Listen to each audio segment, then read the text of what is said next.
இக்கால இலக்கியத்தில் 4வது தலைப்பாக இருக்கக்கூடிய அழகு ஒன்றில் விடுதலை. பறையறுக்கும் இங்கு துயர் புலையறுக்கும். புலையர் என்றால் பாலை நிலத்து மக்கள். விடுதலை பரவரோடு குறவருக்கும் மறவருக்கும் விடுதலை. திறமை கொண்ட தீமையற்ற தொழில் புரிந்து யாவரும் தேர்ந்த கல்வி ஞானம் எய்தி வாழ்வும் இந்த நாட்டிலே. எவற்றையெல்லாம் எய்தி வாழ வேண்டும் என்று பாரதி குறிப்பிடுகிறார் என்று பயன்பார்களை கேட்டாங்கன்னா எழுதுங்க.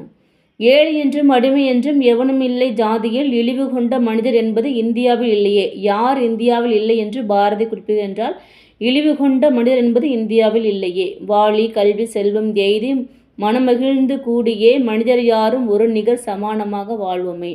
மாதர் தம்மை இழிவு செய்யும் மடமையை கொளுத்தும். எதனை கொளுத்த வேண்டும் என்று பாரதி குறிப்பிடுகின்றார்.